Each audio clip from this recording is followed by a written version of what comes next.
Every Black History Month, we celebrate the life and the legacy of Dr. Martin Luther King Jr. But are the streets named after him a reflection of his unfulfilled dream? 11 Alive's Naima Abdullahi investigates the trend happening in Atlanta and across the country.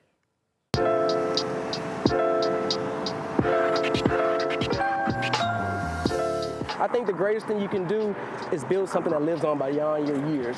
Atlanta activist Scotty Smart loves to see so many streets named after Atlanta's favorite son. So it allows you to take what's possible and really have a strategic ability to create change within your communities. It started in Chicago in 1968.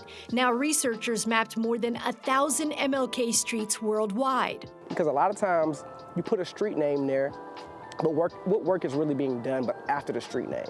The work is far from done. A recent study finds most neighborhoods around MLK streets are in majority marginalized communities with poverty rates almost double the national average. There's a lot of homelessness. Financial expert Ash Cash calls it a visual contradiction that doesn't reflect Dr. King's legacy. When you look at a lot of these roads or these neighborhoods that are named after him, it's the total opposite of what he would want. On one end of the conversation, there's the need to address poverty. On the other end, gentrification, the price communities pay. For instance, the 7-mile-long MLK corridor in Atlanta received $33 million in revitalization efforts, giving the pathway bike lanes, parks, and better infrastructure. So a lot of times the people who come from these communities, they get the money, then they leave our communities, which allows people to move in who see more value in our communities than we do. Number one, when you think about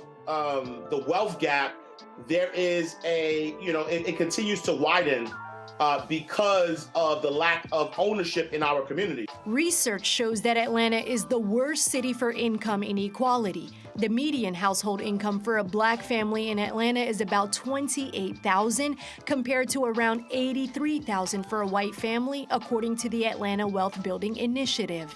And in the West Side community where MLK Drive runs through, 43% of households live below the poverty line and only 8% of households own their own homes, according to the West Side Future Fund. We're doing things, but what's the strategy? Scotty Smart fears the same disenfranchisement that Dr. King protested against is visible throughout his city and street, which bear his name.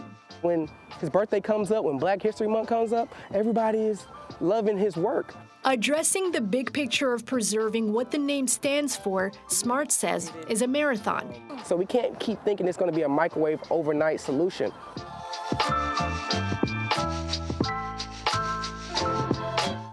Well, you can find the rest of our Black History Month stories featuring local people making a difference in breaking barriers on our website, 11alive.com.